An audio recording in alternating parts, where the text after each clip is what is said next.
What's up, Plebheads? I'm Neo, and I'm joined here tonight by my brother, Jdog. Welcome to another episode of Trash or Treasure, our newly branded, no BS reviews.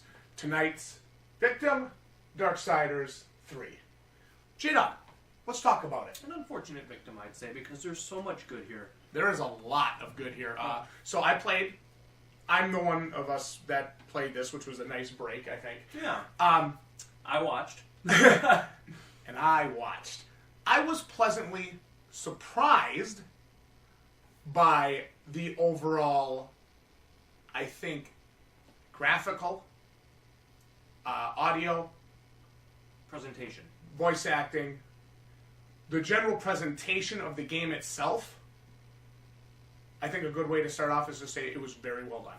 It was. So let's talk a little bit here about the story before we get too much into the technicals. Basically, you play as Fury. She's one of the four horsemen. You played as War and Death in the other games. Now you're playing as her. And you start off the game, and without giving too much of the story away, let's just say you hear an evil voice, blah, blah, blah. The 7 deadly sins are rampaging the world, and you gotta go stop them, more or less. Yep. So that's basically the setup, and you're out now, and you're off, and you're in these worlds, and you're in these, I'd say they're more like levels. They don't really call them levels, but they kind of have, like, there's secret areas that you can find, there's lots of pickups to find, there's certain ways you can go and certain shortcuts that you open as you go, but for the most part, you're moving through different levels, I would say. That's basically the design of the thing here. It gives you a open feeling without being truly open. That's a very good way to put it. So you guys can see here on the screen, you've got pretty decent graphics. I think Fury looks pretty good. She's got a good personality. She's got kind of that badass badass bitch personality that I kind of like. You, but I just want to punch you. Yeah, that type of thing. Yeah. So she holds true to her character. The voice acting is pretty well done. The graphics are cheesy at times, but well done. Yeah. I think Darksiders has always had that, and for me, it's always been a little bit of an issue because it's hard to identify with a character who's constantly happy that the human race is, basically, died off or, no longer relevant. So I've always kind of struggled with that, and she continues that where she'll make quips like, "Ugh, no wonder the humans haven't been relevant for X amount of time," or it's a wonder that they ruled this world for so long. So it's kind of hard to identify with her because it's like she's a god. She's putting herself above you as the player, and so you've got to be able to handle that, I guess, if actually identifying with the main character is important to you in a game. It's not make it or break it for me, but it does come off a little bit strange. Compare this to something like God of War, where you play as Kratos, and they were able to humanize him, even though he's a demigod, basically, and can, kill gods or whatever, and survive all kinds of horrible shit.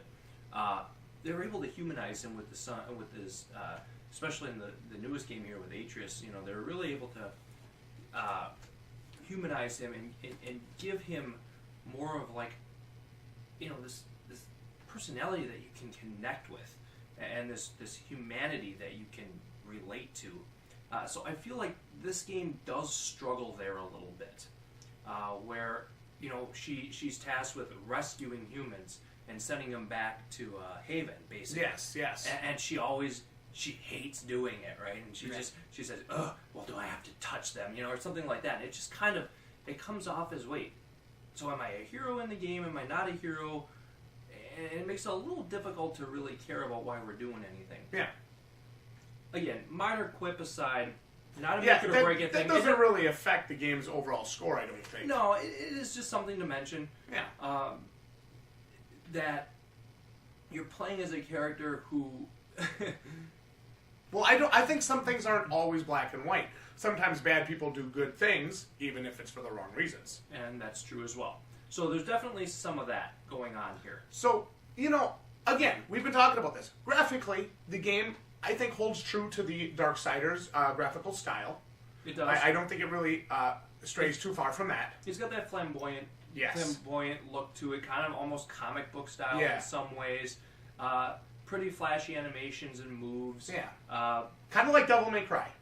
there's that certain Devil May Cry vibe to it. Immediately. A lot of it. Absolutely. Kind of mixed in with, the way that the orbs kind of Onimusha. float back to you. We were talking Onimusha from a while back. Yep. As a game that kind of immediately brought us back to. But as far as, quality, as far as running, as far as, glitches or anything like that, we didn't experience anything like that. Ran very well, and I was running everything on Epic, which, awesome, and that's how it should be. Yeah. No stutters, no staggers, nothing like that. Everything ran great. We didn't have any crashes. No or crashing, anything. nothing like that, which was nice. Audio, good. Voice acting, good. Cheesy. So let's talk about, I think, just the areas in general, right? The environments? Yeah, I didn't think they were like spectacular, and this is the problem, right? You're coming from playing a game like Red Dead 2 where where it's like, Jesus Christ, every tree is like a sight to behold, basically. And so maybe that experience skews this a bit. But I didn't think the environments were like terrible by any means. They're just not astonishing. They're kind of standard video game fare. I think even fans of the series will agree with me on this. Just like you just said, the environments in this game are very paint by the numbers. They're, yes, I'm using one of your terms. Yeah. They're very, this is what you expect to see. A sewers, an open city, forest level, stuff like that. Yeah. The stuff we've been seeing for, 20, 30, 40, 50 years. Nothing really new establishing itself as exciting. Yeah, I didn't, like I said, basic. I don't think the environments are, again, they're not bad. No. They're just basic. They're not spectacular. They're what you expect. They're nothing special. And again, this is a $60 game. Day one price is $60 Yeah. on this. So, our expectations are reasonably high that we're going to get a quality product here. Damn right they are. For that money. Again, you guys can make your own judgments on them based on what you're seeing here. They don't look bad by any stretch. They're just basic. Not spectacularly different. They're nothing new. They're simple. They're what we've seen already. I think the best thing going in the game, at least from what I observed, was, well, basically, the game plays like Dark Souls. I mean, let's just get it out of the way right away. It doesn't necessarily mean it has the quality of Dark Souls, but the actual systems are basically Dark Souls or Dark Souls Lite. It's attempting to be Dark Souls, even if they don't want to admit it. It's attempting to be Dark Souls without the quality. Yeah, and that's really what you have going on here. Yep. You collect souls, or what the hell are they called? I can't even remember what it's called. Anyway, you collect this shit, and you trade it in to upgrade your level, to get an ability point to put into either increasing your health or your strength or your wrath. Basically, magic, health, and attack power. I mean, that's basically what you got going on here. You've got weapons. They get upgraded. You find shards. Adamantine shards and relics and things, and you go upgrade your weapon or your enchantments for them. I mean, again, it is completely and utterly Dark Souls. Just dumbed down, I think. Very dumbed down. Very dumbed down. So this is, as I said, Dark Souls Lite. And I don't know how I feel about that in a lot of ways. It's not necessarily bad. There's a lot less to think about. In Dark Souls you got, like 8 or 9 abilities that you got to worry about putting points into, builds that you got to worry about. And this basically, at least from what we've seen, it's health, it's magic, and it's attack. And so they've really kind of brought it down to a manageable level, but then they really go with the Dark Souls formula in the combat. Yes. And that, I think, maybe more than anything, is where the game really, really fails. At least from what we've seen here. Yeah.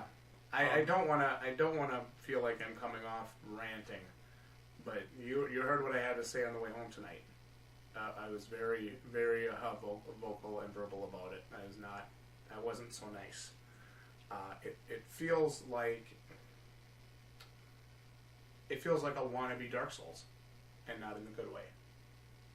I think the biggest problem from what we experienced here is that conceptually, when you take the Dark Souls combat system of lock onto a target and fight that target and watch its moveset and fight that target, the enemies have to allow for that. And in this game, you have enemies that behave like maybe enemies out of something more like Devil May Cry, which has a little bit more free-form combat and a little bit more, flashy, flamboyant combat. This game wants to be grounded in its combat, but then have enemies that jump and leap and flip all around and attack you from 100 different directions. And the systems that it uses just do not hold up. So far, I'm agreeing with you. And unfortunately, that makes for a miserable experience. It was a very miserable combat experience.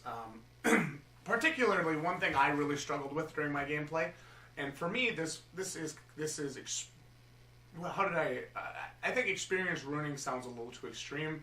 This is Combat breaking? It's combat breaking for me. When you lock onto an enemy in this game, and then you kill that enemy, if there's another enemy nearby, you don't automatically snap to it and target to it. You have to literally hit left trigger again to go to that enemy. Well, in the middle of an intense fight, You keep attacking. And you just go on through, and here's the enemy coming to hit you. That's behind. ridiculous. Yeah. And so the camera systems, again, because of the way the enemies are moving so quickly, and the combat demands fast-paced response. It does. You don't react to it. So you either have to train yourself that you're going to literally attack in a cadence, and then you're watching, and watch for that enemy to die, and watch for that health bar to end. And once that health bar ends, you just tap it again. To me, that seems ridiculous, pointless, stupid. Any other list of words, I guess. I don't know. I was not impressed. So you either have to allow for that. See, I'm on this guy here. I'm on this guy. I'm going to kill this guy. I'm not going to snap to that next guy. Should have snapped to him. Or you have to be willing to kind of break from that traditional Dark Souls combat.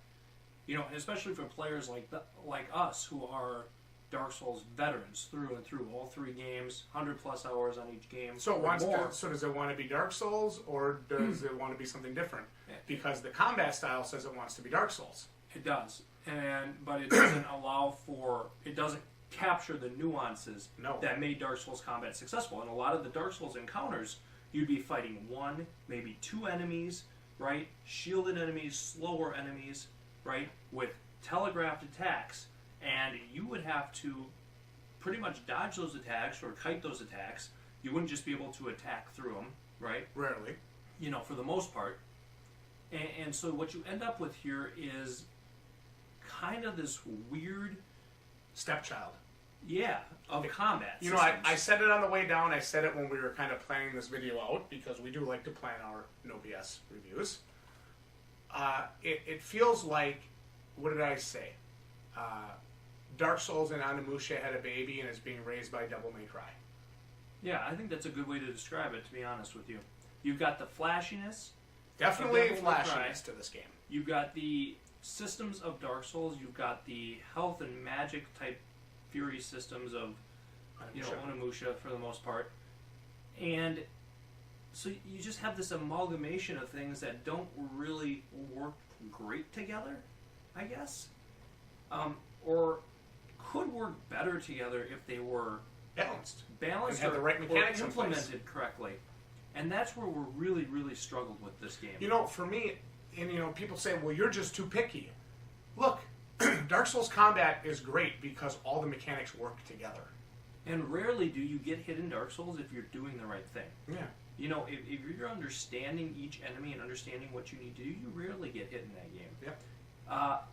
Now, in this game, it feels like as the enemies jump behind you, right, and are off screen, and you're attacking through a dead enemy, and then trying to orientate yourself to figure out where the next enemy is, you've already been hit.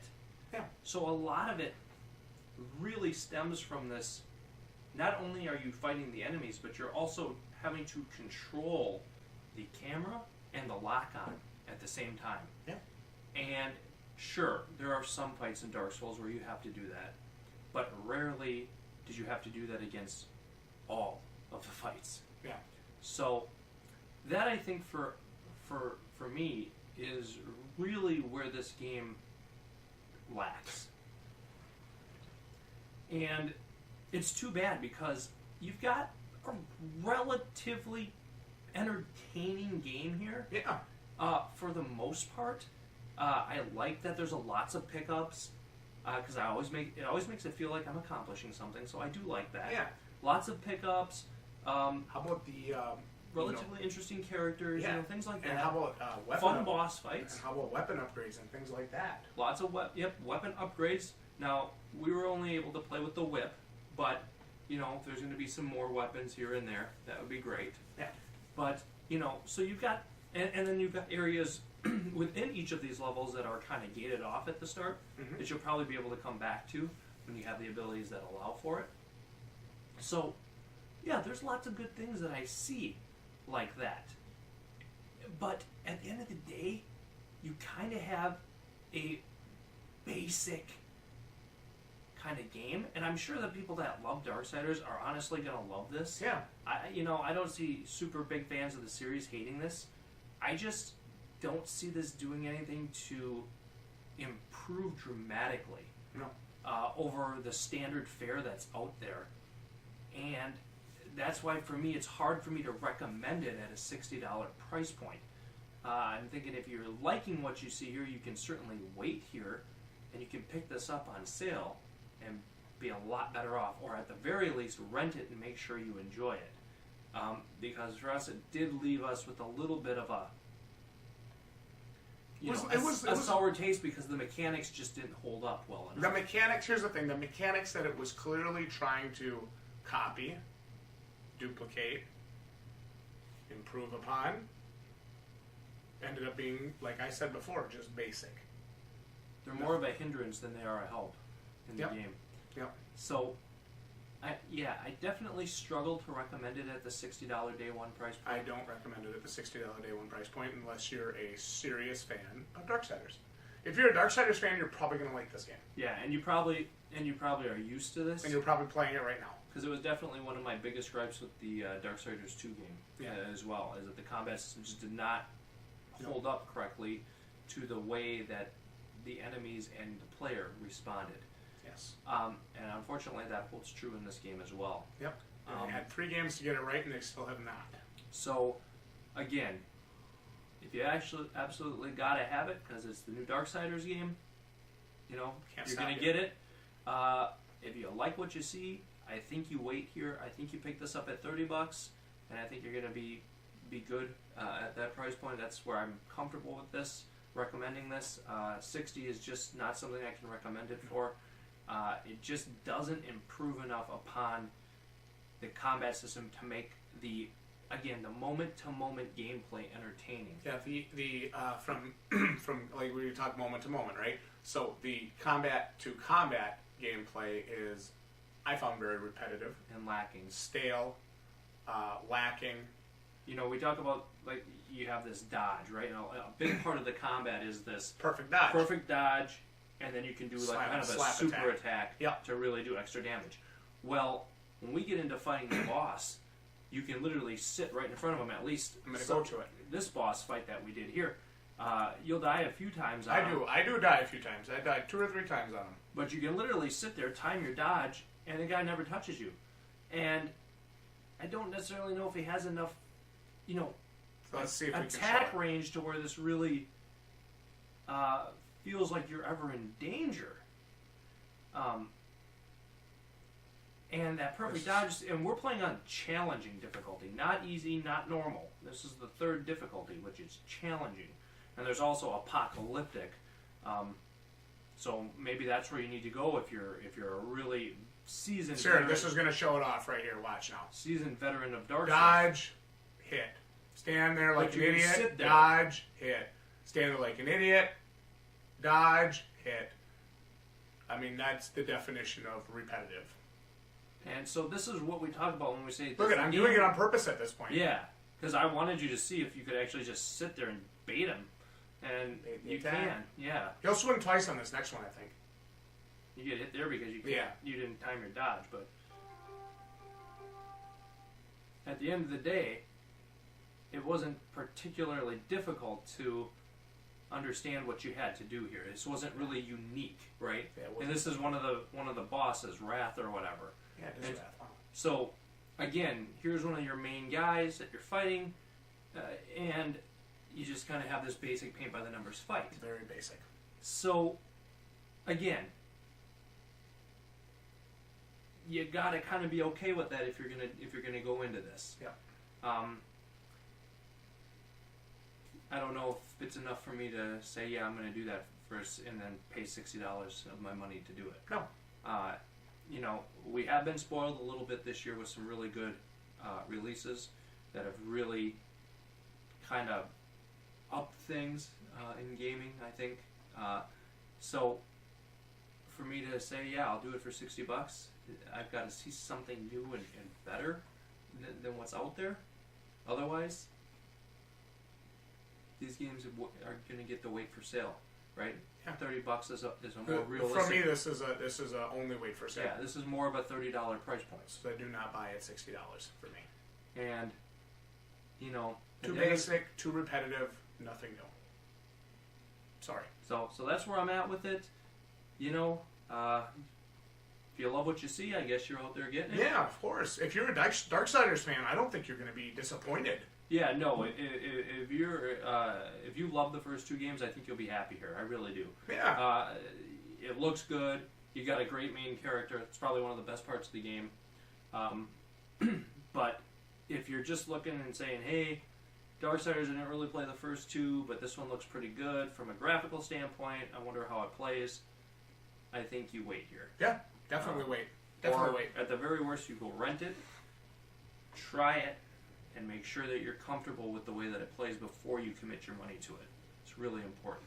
I agree with you 100%. Anything else you want to say about Darksiders 3? I wish it was better. I do too. This has the opportunity to be. This has the opportunity to be a much stronger entry, a much stronger title in the series, but it just, like I keep saying it, too basic. Yeah. Yeah, I just expect more for $60 in the gaming world today. I do too. So I agree. That's where I'm at with it. Yep. You guys can let us know down in the comments your thoughts on Darksiders 3. Like the video if you enjoyed this honest, no BS choppy block breakdown, I guess. Yeah. And we'll see y'all right here next time for more real YouTube content like this.